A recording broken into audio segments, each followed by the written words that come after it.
camera, cameras pointed at the battlefield, and you guys are communicating through online. Yeah, yeah. The process of physical online play tournaments. Now, there have been a lot of tournaments.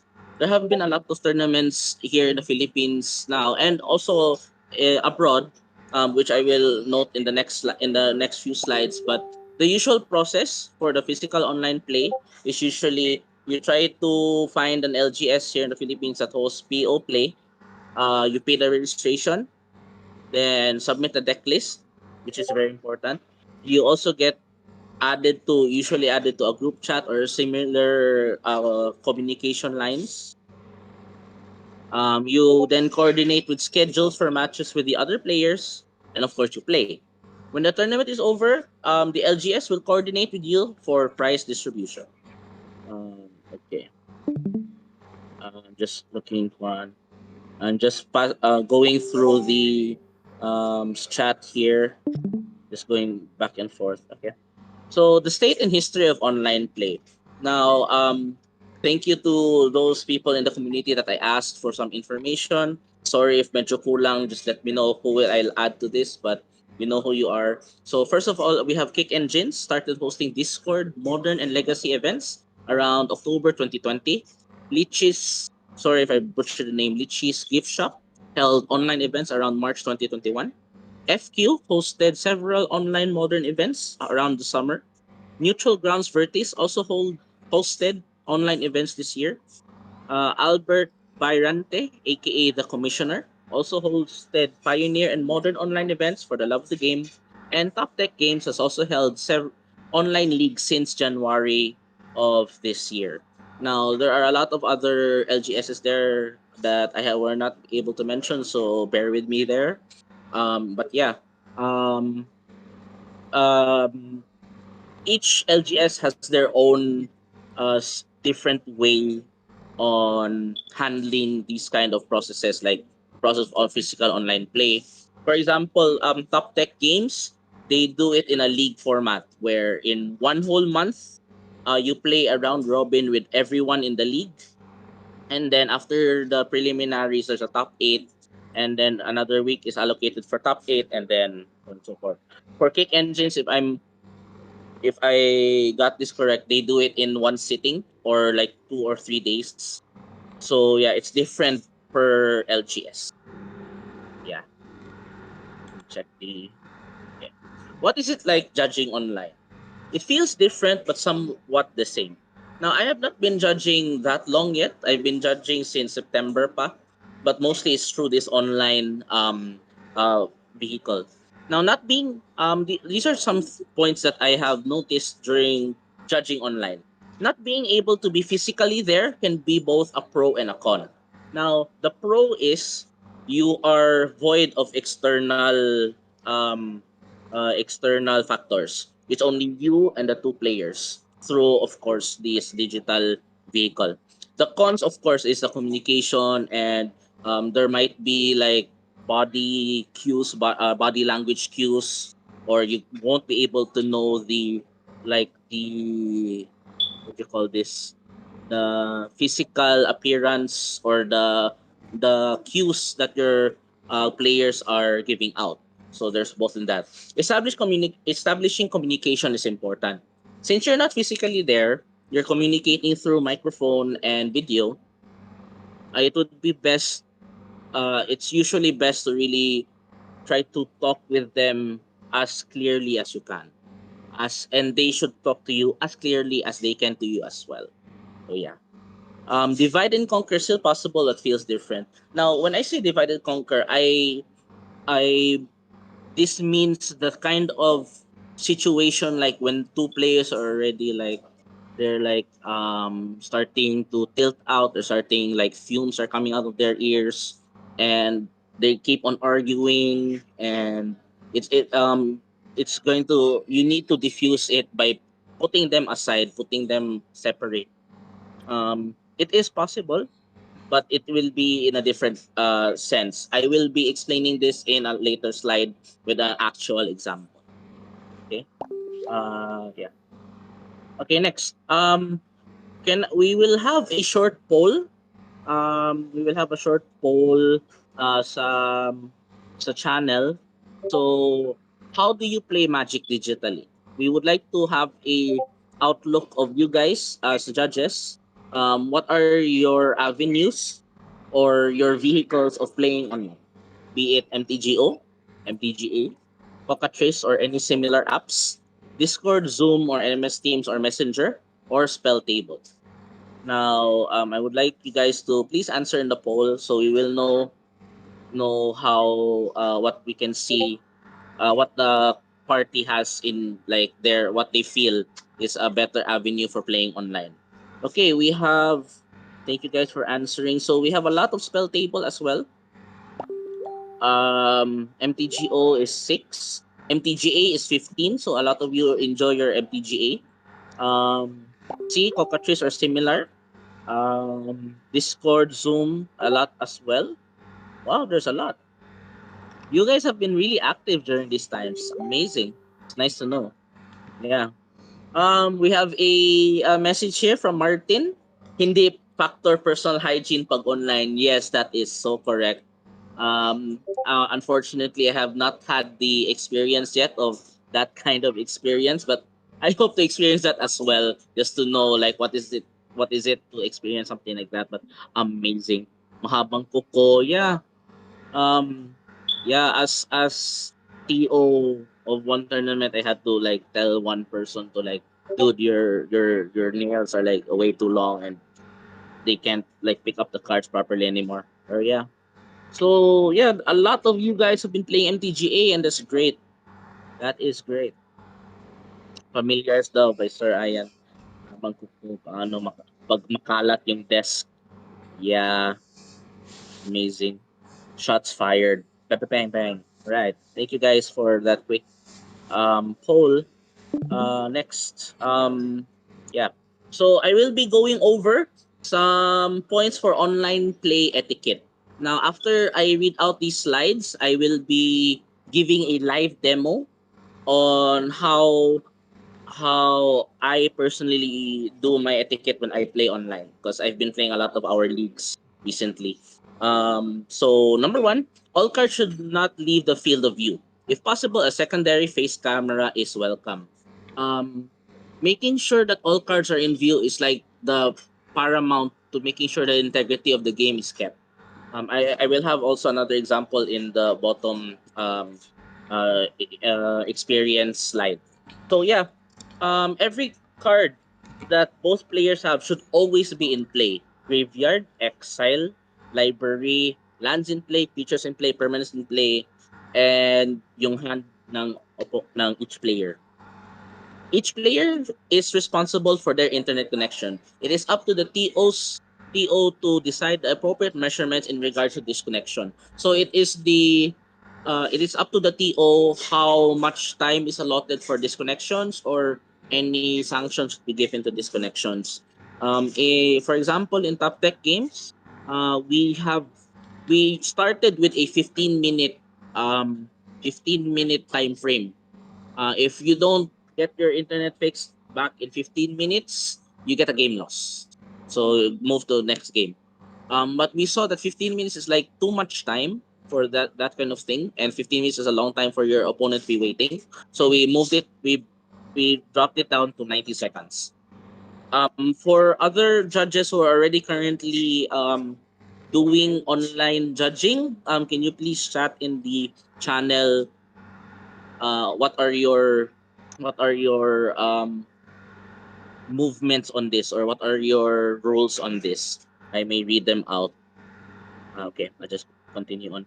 Okay. Uh Next one is this already should be done in face to face, but it's also great to do this on online. Players must always voice out their faces, casting spells, playing lands, and respond appropriately.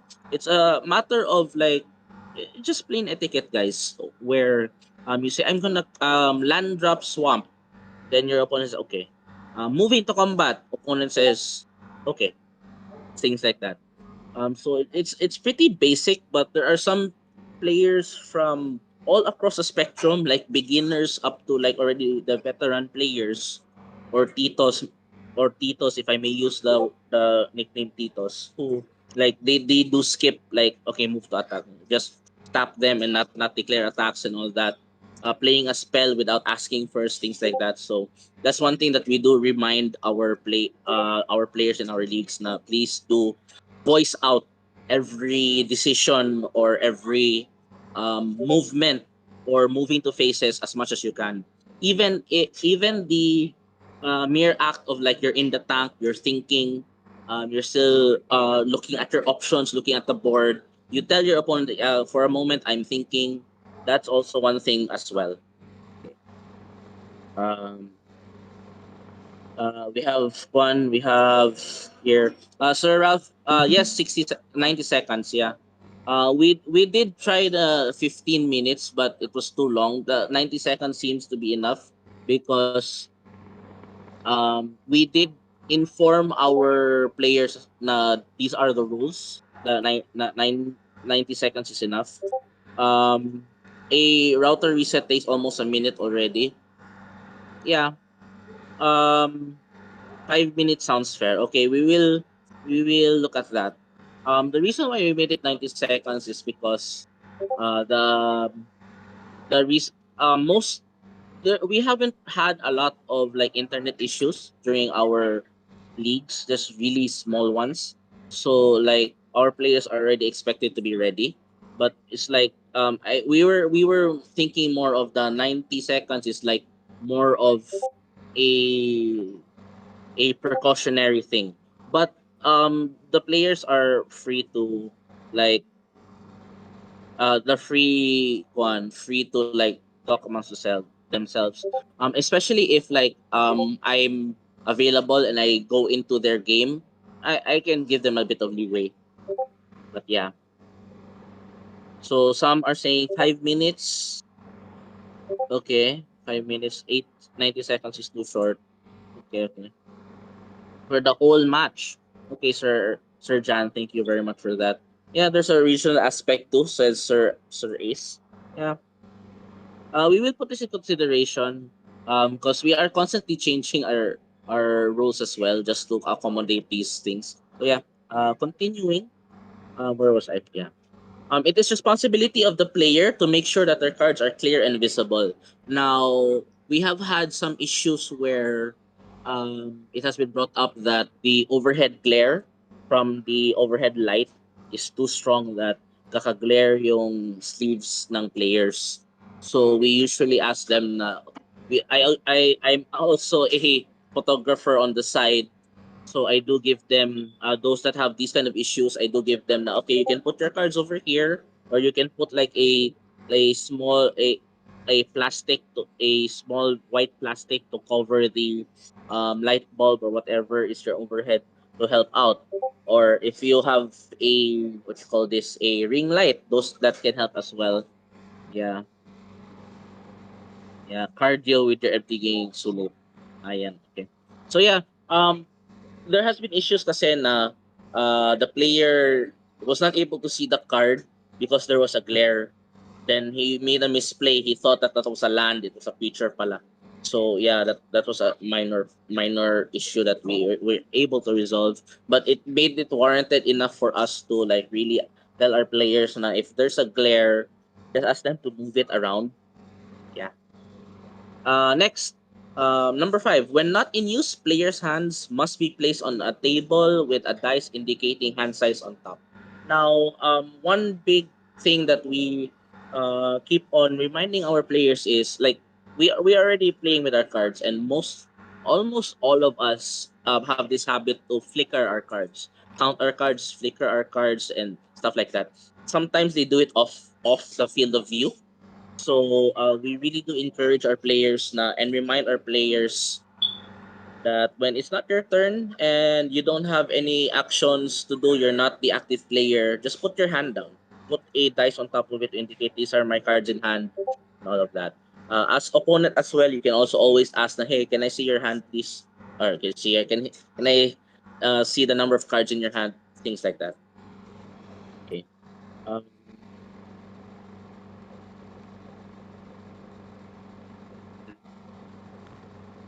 We have a point here. We have a point here by Sir. Give me a sec. Sir Joel, in my honest opinion, most players join in Discord get are just there to play lang. Having too much rules feels like hindi na siya relaxing environment, so maging TO issue siya at the end. Mhm. Yung guidelines ko is basta valid naman yung delay, sige lang, as long as comfortable naman yung person. Yeah, that is true, Sir Joel, but based kasi on some of our players, um, they're very cautious. There's always that level of cautiousness, especially when prices are on the line. That any disconnection that they think that it's like something fishy is going on. We try to tell them that this is a gentleman's game, and as much as possible, not to do anything shady. But yeah, internet issues are like you can't avoid them. They happen. Yeah, as long as they're casual events, knives knives come put when it's for anything. Yeah, true. Yeah, Sir Joel, we really made this league in with the main purpose is to give our players like an alternate way to play their cards that they're just safe at home during the time of pandemic. Pero yeah, I also agree that the amount of rules placed is like sometimes like for us TOs, like we have to be vigilant all the time for any issues. But at the same time, it's very safe and secure in terms of making sure that the integrity of the game put is kept on check. Sir Beans, well, we have a third world problem with internet connection. That is true because a nicer. So the human element of judging investigation consultants. Yes, Sir Red. Yes, that is a good point actually. Yeah, that's like also in the title kasi of the whole presentation. Adopting the modern while embracing the traditional because investigation customer service these are things that we already do already. It's already part of the job, but it's in a different landscape kasi on the digital because of the not being there. All physical online events are judged as regular REL. Yes, Sir Alan, that is right. We do not have any competitive REL uh, level tournaments done online because those uh, it, it's not really I don't think it's a good fit to have competitive REL for online events because it's gonna cause a lot of more like issues and so it's everything is done at regular REL. Okay, thank you guys. Okay, next. Spectators are allowed to watch the matches inside the room, but should keep their cameras and mics. This goes without saying and very self-explanatory.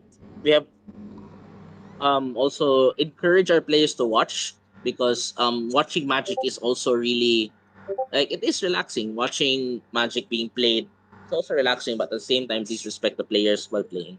Same as face-to-face games. Okay.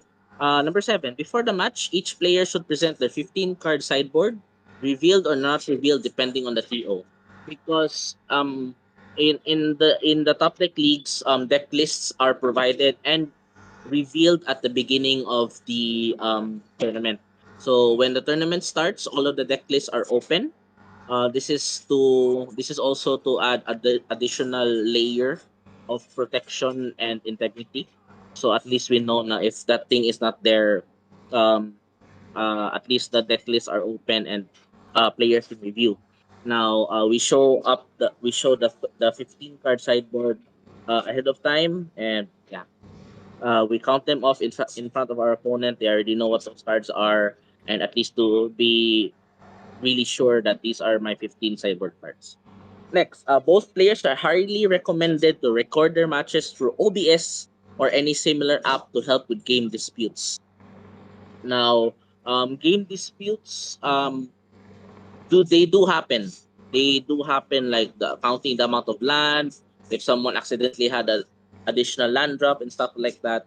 That's why we do recommend our players to record their matches. Some of them do, some of them don't. But we do tell them this that they should, so to ensure that we, if ever that they have a concern or an issue, the TOs and the judges can review right after. Okay. So yeah, if you guys could add any other online play etiquette down in the chat, um, we can add it to our list of online play etiquette. Knowing that online events are only judged at RDL, how to adjust if prize pool is very significant? Regular RL. Yeah, we have a standard prize pool. For us, we have a standardized prize pool like 5 packs, 5 packs, 5 or 5 to 7 packs, depending if it's draft or set, and then some promo packs. Each usually our price structure is ninth place going down gets a draft booster. Top 8 top 8 gets I first place gets 7 to 5 packs depending on the set or draft, then promo packs, then just tapering off. Yeah, it doesn't seem to be, we made sure that it isn't top heavy, because top heavy events at this kind of format or this kind of vehicle is kind of difficult to bring players in. So that's why we opted to happy all kind of price structure. Okay. So okay, judging experiences. Now here is some judging experiences that I've had doing our leagues before and after my certification. Um, uh, I'm sure a lot of you have had that random message or text or call from your friends and peers asking for a judge call.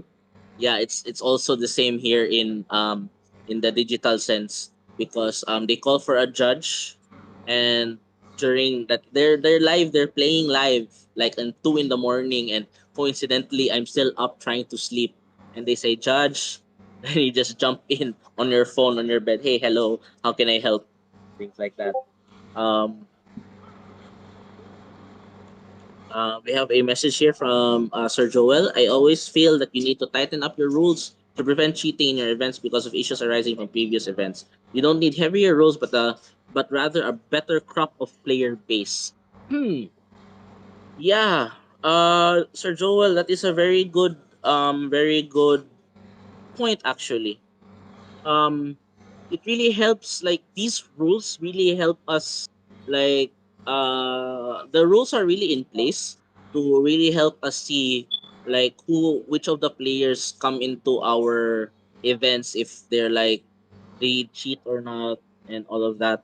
So yeah, it really helps us really identify who are really good in, who really keep to the rules and all that.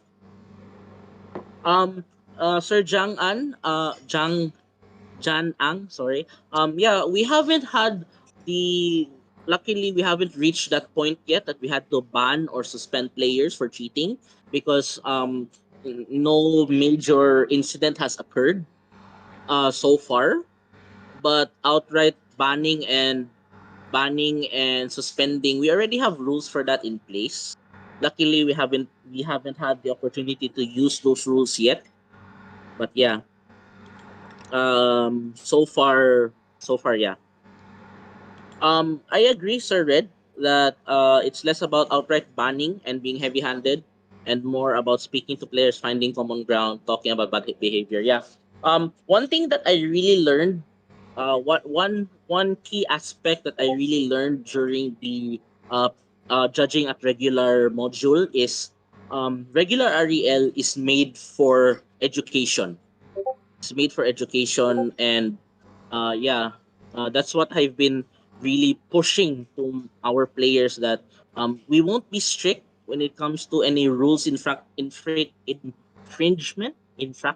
rules infragment. Sorry for that one. It's more of na we want to teach our players that what you did is really wrong. Nana.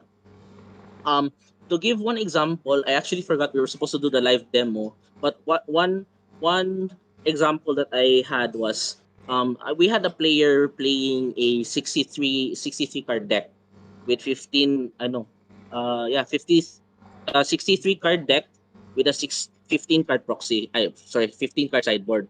During the end of the game, the 63 card player won, and then when they were talking to the opponent, the player said that he took out the three and put it in his sideboard, which is not supposed to be the case. So yeah, it was more of a learning factor for them. Yeah. We also have a message here from um, Sir Ace. Do you have experience running EDH events, and what is the rule for proxies and pairing up do you use for multi EDH? Thanks. Right now we use Spell Table because we have a every Friday we have a free casual FNM. Winner gets a promo pack. We use Spell Table for that. Yeah. Proxies. The rule for proxies is for casual games, like highly casual games. We limit it. We don't give a limit to proxies. Like we sometimes give a limit, or sometimes we don't give a limit. But on highly casual, we really don't mind. It's just having fun. Yeah. We encourage for ADH. We encourage we don't go for the competitive EDH events for now. Just go for the casual with proxies. We're fine with that. But it's like the price pool is just one promo pack and that's it. But mostly for pairings, we use spell table. We use the MTG the VPN reporter. Yeah. Education rehabilitation if ever rather than removal. Yes, Sir Red. I actually have one like legit experience of this. If brother Ben is there, he knows what I'm gonna talk about. But yeah, just to clear complaints seem to. Yeah, Sir Jan Ang. Yes, our rules is posted in our Discord. It's always there for them to see. Yeah. Sir Joel says, I would like to think that if a player is a bad apple, more players will not join if you still let them play. Actually, Sir Joel, this has happened. This has happened, where it was more of the as what um someone said up here of Sir Red said of customer service.